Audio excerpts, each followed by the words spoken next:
Welcome back. We are in the midst of the dark night, the long night, the winter solstice in my area. And I wish you a happy solstice and a happy return of the sun after tomorrow.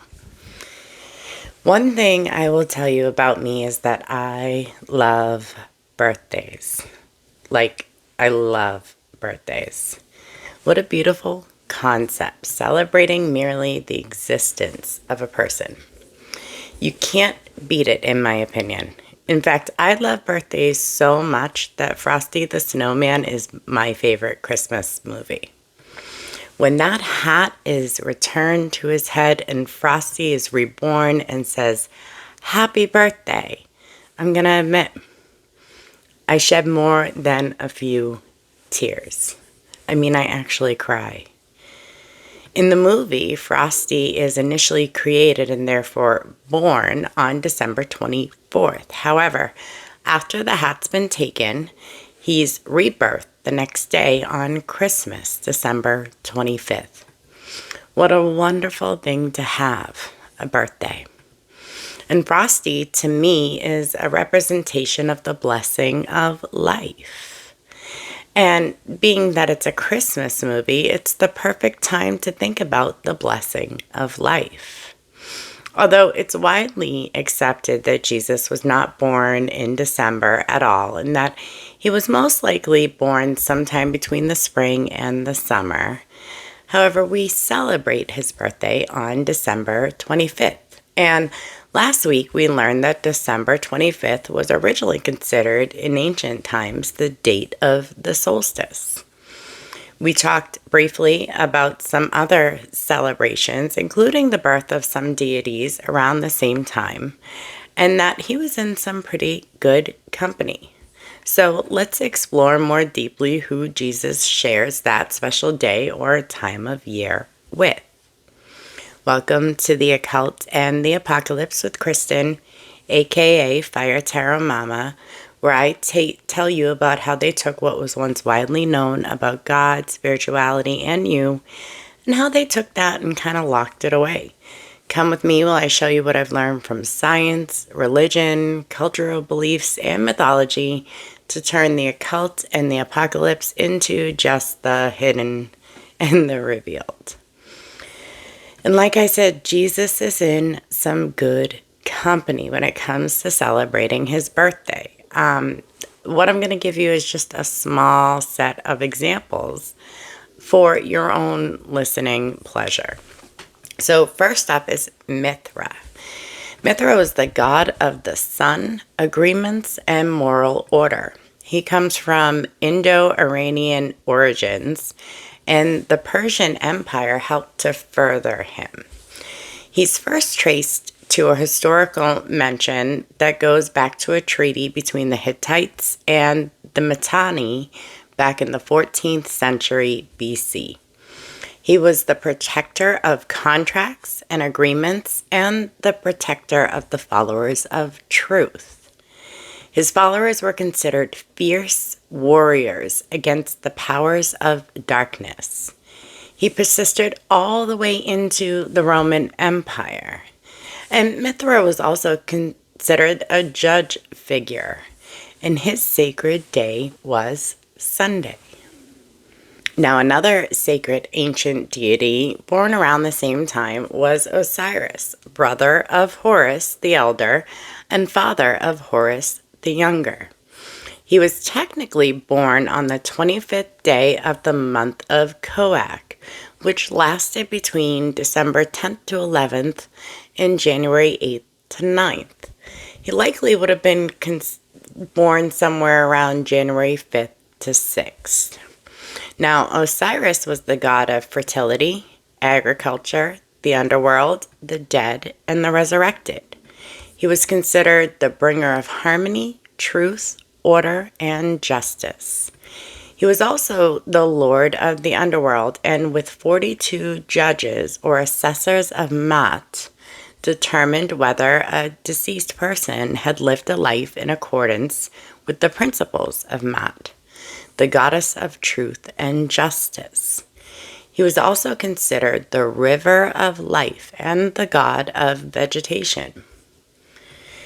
Now, Attis, from the tribes in Anatolia, now modern-day Turkey, was born on the solstice and celebrates during the Dies Natalis Invinciis Solis, which is the birthday of the invincible sun.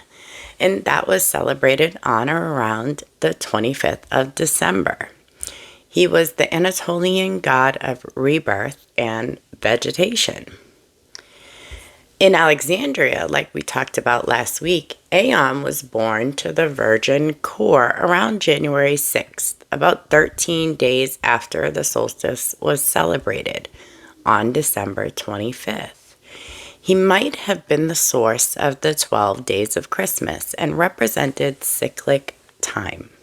Now, the Greek Dionysus was the god of wine, orchards, fruit, vegetation, fertility, festivity, insanity, and ritual madness. He's considered a dying and rising god, having resurrected and or been reborn, depending on which origin story you adhere to.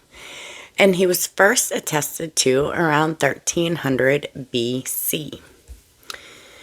In Norse cosmology, Baldur's birthday was celebrated during Yule between December 21st and January 1st.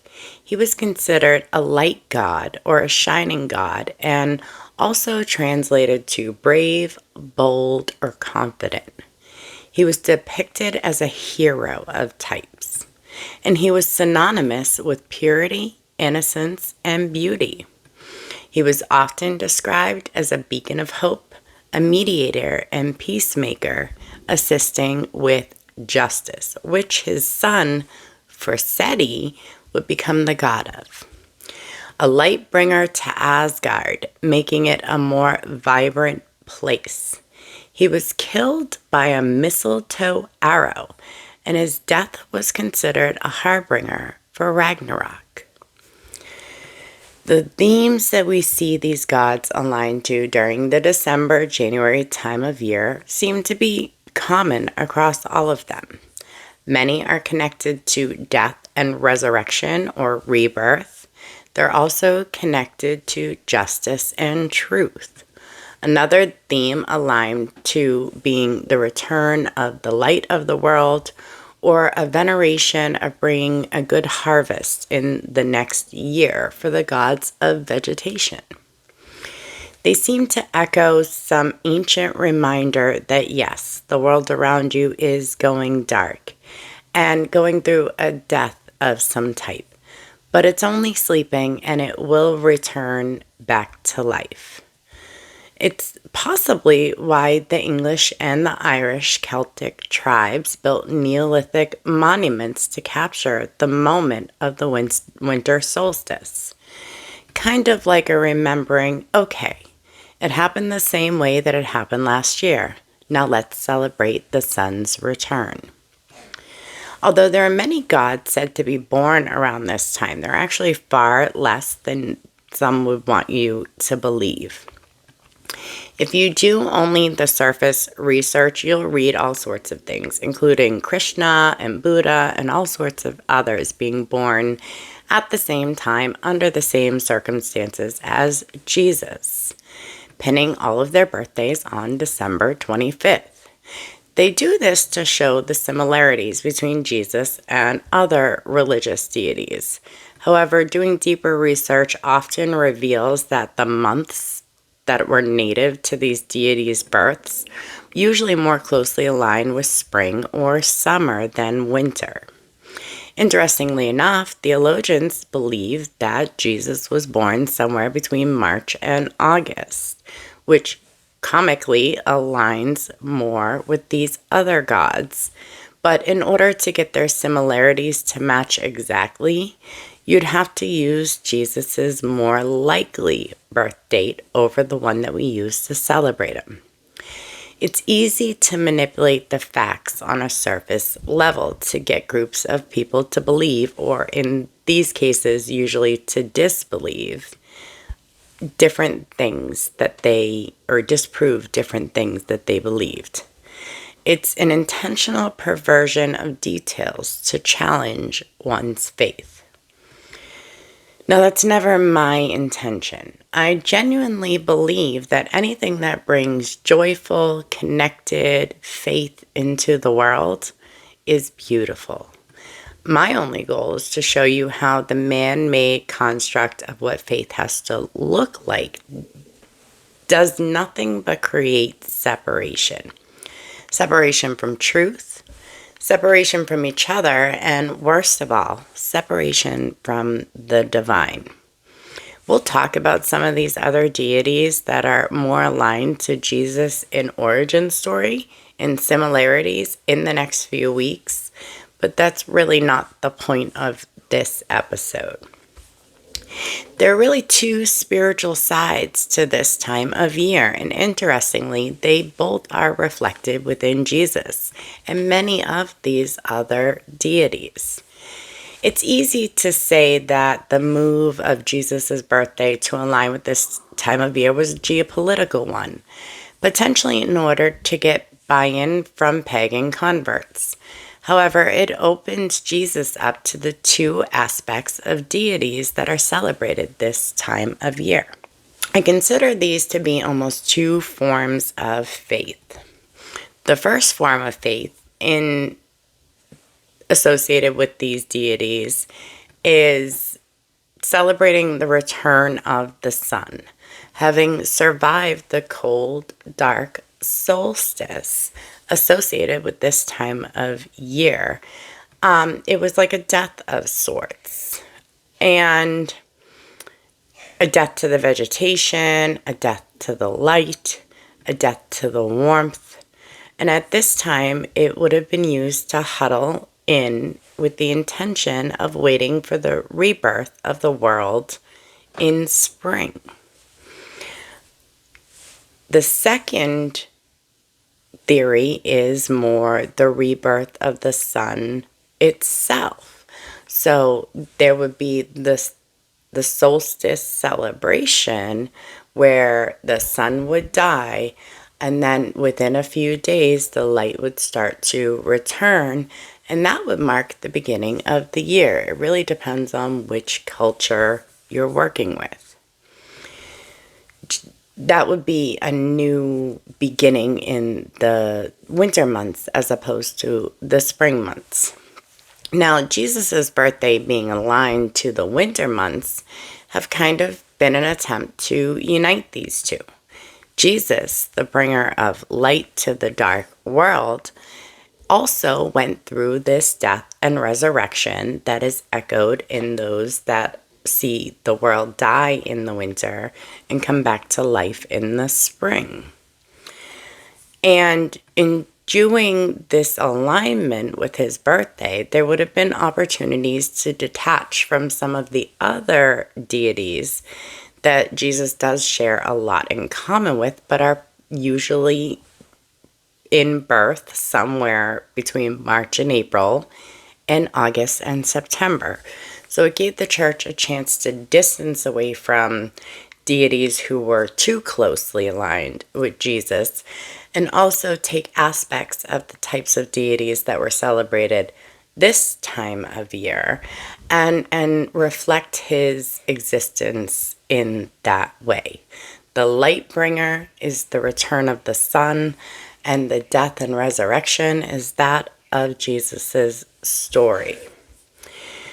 When you're looking at current traditions, there's really not a whole lot left to it. I think the majority of Christians are aware that Jesus was not born in December, and I think consumerism has long taken over the religious significance of the holiday. However, it doesn't have to be such a terrible thing. Spiritually significant gifts, such as a statue of Jesus or Mary or Buddha, or a spiritual tool, a protection crystal, or a gift based out of scripture, are not uncommon in my house. Not because I believe Jesus was born in December, but because it's important to me that those around me have a small, significant remembrance of the spirit of Christmas. Consumerism is the dark mask that is placed over the really spiritually significant meaning of the spirit of Christmas. And the spirit of Christmas is a beautiful thing.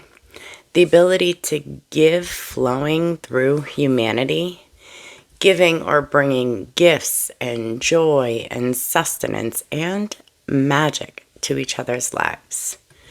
Having the opportunity to create magic or healing or joy in another person is a beautiful thing.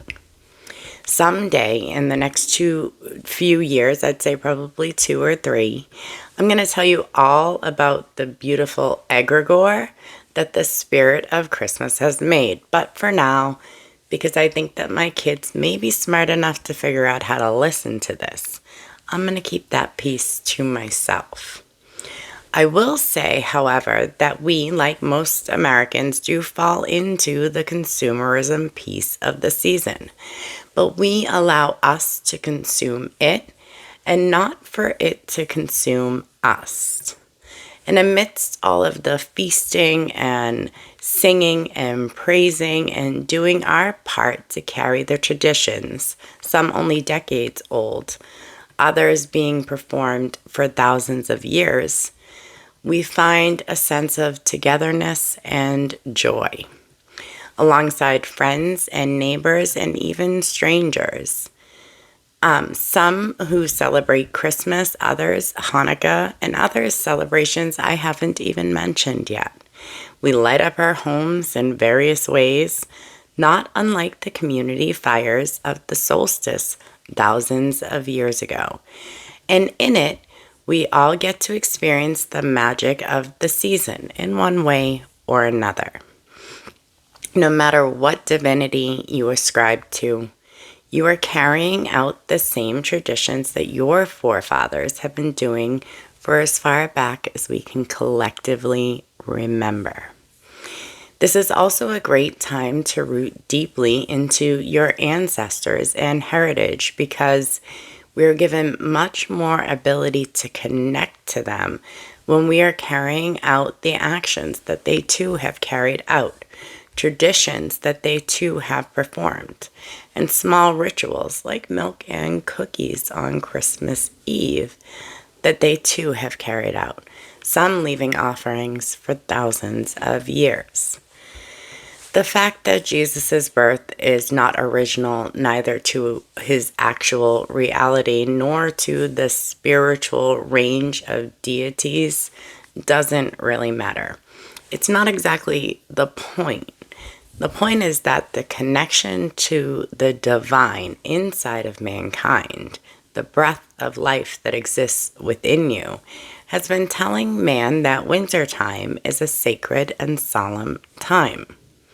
But that being said, these conditions are only present for the northern hemisphere this time of year. While you're sipping hot cocoa, our friends in the southern hemisphere are throwing a barbecue that will rival the 4th of July. And if you'll dig, you'll see pretty much the same cultural patterns in the southern hemisphere during their winter solstice, our summer solstice in June, is similar to what we perform in our winter solstice, which is their summer solstice in December. When their solar return begins, they carry out similar traditions of lights and feasts and celebrations. Now, maybe if humankind had stopped trying to standardize calendars across both hemispheres, and instead we followed the same natural rhythms of our environment, perhaps we would be less connected from the divine and operating more from a place of natural order to the universe. Maybe we would slow down in these months into rest and sleep and spring back to life in the spring. But I'll leave that for you to think about, at least for now.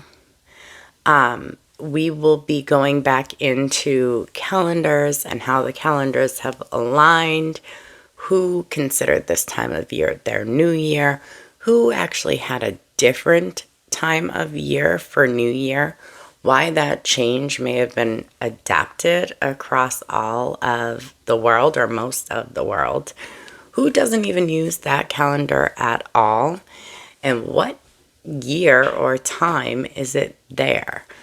We're going to go over that next week on the 28th. So until then, happy Hanukkah and Merry Christmas. Happy solstice. I look forward to seeing you on the 28th. And then after that, I'm actually going to take a week off and be returning on January 4th. In the meantime, thank you for helping me bring the occult and the apocalypse into just the hidden and the revealed. I'll see you next week, and I wish you a happy new year. And happy birthday, Jesus, and others. Be well.